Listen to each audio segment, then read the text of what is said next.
ქართული ოცნების დეპუტატებმა განაახლეს პარლამენტში მუშაობა.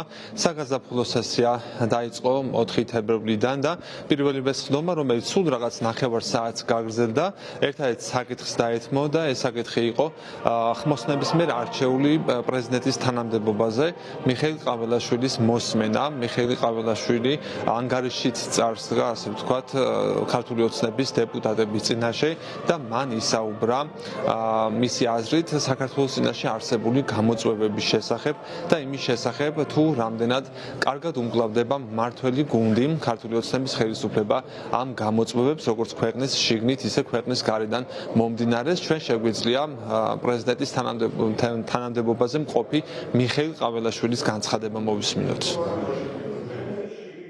ჩვენი სამშობლო და ქართველი ხალხი დღეს სახელმწიფოებრიობის გამოცდის მნიშვნელოვან ეტაპს გადის. მრავალსაუკუნოვანი გამოცდილება, დიდარი ისტორია, კულტურა, ქართველი ერის ღირსება და მტკიცე ხასიათი ის ფუნდამენტური ღირებულებებია, რომელიც საქართველოს წინ ანთებული ლამპარივით მიუძღვის ამ რთულ და სახიფათო გზაზე. ჩვენი წინაპრების გამოცდილებამ გვასწავლა, თუ რამდენად დიდი მნიშვნელობა აქვს შეუპოვრობასა და უსამართლობასთან ბრძოლას, უფლის, სამშობლოსა და საკუთარი თავის წვენას. ჩვენი პატარა, თუმცა ამაყიერი, სწორედ ამ პრინციპების დაცვამ გადაარჩინა და მოიყვანა დღემდე, თანაც ისე, რომ შეინარჩუნა საკუთარი ენა, დამწერლობა, კულტურა, სარწმუნოება, ადათ-წესები და იდენტობა. ღირსეული და წარმატებული პრეზიდენტი ასე შეაფასეს ქართული ოცნების წარმომადგენლებმა დეპუტატებმა მიხეილ ყაველაშვილი და მისი გამოსვლა ისტორიული მნიშვნელობითაც კი შეაფასეს. ქართული ოცნების დეპუტატები მიიჩნევენ, რომ პრეზიდენტის ინსტიტუტს მიხეილ ყაველაშვილი წარმატებით წარუძღვება და დღევანდელი გამოსვლაც მათი განცხადებით ამის ნათელი დასტური იქნება. მიხეილ ყაველაშვილის გამოსვლის საკითხის გარდა მედიის წარმომადგენლებმა ქართული ოცნების წევრებს უკითხეთ ასევე სხვა მიმდინარე გამოწვევების შესახებ, მაგალითად იმ კანონების შესახებ, რომლის მიღებასაც აანონსებს ქართული ოცნება ამ კვირის განმავლობაში დაჩქარებული წესით, ეს ეხება მანიფესტაციებისა და სიტყვის თავისუფლებასთან დაკავშირებული კანონმდებლობების გამკაცრებას, რომელსაც ქართული ოცნების ოპონენტები დრაკონულს და რეპრესიულს უწოდებენ. მმართველი პარტიის წარმომადგენლები აცხადებენ, რომ ეს ასე ჭირდება სახელმწიფოს და სწორედ ამიტომ იღებენ ამ გადაწყვეტილებებს. ჩვენ შეგვიძლია მოვისმინოთ ქართული ოცნების დეპუტატების შეფასებები, როგორც მიხეილ ყაველაშვილის მიმართვასთან დაკავშირებით, ასევე ქართული ოცნების მიერ დაანონსებულ კანონმდებლობის გამკაცრებასთან დაკავშირებითაც.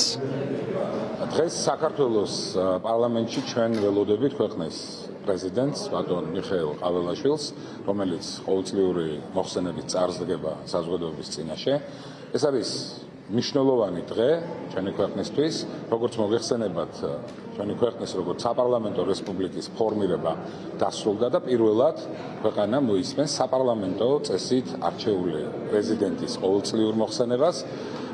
ბატონო მიხეილ ყაველაშვილი უნებრივია ისაუბრებს 2024 წლის განმავლობაში ჩვენს ქვეყანაში განვითარებული მოვლენების შესახებ, გააკეთებს შესაბამის შეფასებას, იქნება საუბარი გამოწვევებზე, პრობლემებზე, რომლებიცაც ადგილი ჰქონდა ჩვენს ქვეყანაში. რაღაცა ტიპის ასე ვთქვათ კანონები მკაცრდება, იქიდან გამომდინარე, რომ სახელმწიფოს ჰქონდეს იმისი საშუალება, რომ შვიდად მართოს ქვეყანა, თვითონ ადმინისტრაციული დაკავების წესით ვთქვათ, იქ პატიმრობა 60 დღემდე რაც არის გაზრდილი, 60 დღე არის მაქსიმუმი, რა თქმა უნდა, აქაც მოსამართლის გადასაწყვეტი იქნება ეს 60 დღეს მიუჯდის თუ უფრო ნაკლებს, ეს ატარებს პრევენციული, ასე ვთქვათ, მექანიზმის ხასიათს ერთის მხრივ, რა თქმა უნდა, იმიტომ რომ ადამიანი, რომელიც არის მზად რომ ჩაიდინოს დანაშაული, მან უნდა იცოდეს ის, რომ ამ დანაშაულს მოყვება უკვე უფრო მკაცრი ფორმა, ხო? ამ შემთხვევაში პოტენციურ დანაშაულებზე არის საუბარი, თორე ხა კეთილსინდისიერი მოქალაქე ვის დანაშაულს არ ჩადის, იმას ეს კანონი საერთოდ არ აწუხებს, ხო? ვისაც ჩაფიქრებული აქვს, რომ რაღაცა მავნებლობა ჩაიდინოს, რა თქმა უნდა, იმას აწუხებს ეს კანონი და შესაბამისად ის უკვე ორჯერ დაფიქრდება იმასთან დაკავშირებით, რამე კანონი დაარღვიოს თუ არა. რაც შეეხება საკანონმდებლო ორგანოში არსებულ ვითარებას, დღესაც ეგრეთ წოდებული დაცვის უპრეცედენტო ყვითელი დონეა ამოქმედეს პარლამენტში და პარლამენტის დერეფნები შეგვიძლია ვთქვათ, რომ სავსეა პოლიციელები სხვადასხვა დანაყოფები და მედიის წარმომადგენლებსაც კი უმკაცრესად შეზღუდულ რეჟიმში უწევთ გადაადგილება, ისედაც მედიის წარმომადგენლები შეზღუდული რაოდენობით მუშაობს უკვე კარგი ხანია საქართველოს პარლამენტში. რაც შეეხება სხდომას, რეგლამენტის თანახმად სხდომა უნდა გაგრძელებულიყო, თუმცა მოულოდნელად შეწყდა, რადგან მიხეილ ყაველაშვილის გამოსვლის შემდგომ უკვე პარლამენტის ტრიბუნა უნდა დაეკავებინათ ფრაქცია ქართული ოცნების თავმჯდომარის მამუკა მდინარაძეს და ასევე საპარლამენტო ჯგუფის ხალხის ძალის წარმომადგენლის დიმიტრი ხუნდაძეს, თუმცა მათ არ ისარგებლეს ამ შესაძლებლობით და სხდომა მიხეილ ყაველაშვილის გამოსვლის დასრულებისთანავე შეწყდა. ასეთია ვითარება ახლა საკანონმდებლო ორგანოში, სხდომები მიმდინარე კვირის განმავლობაში გაგრძელდება.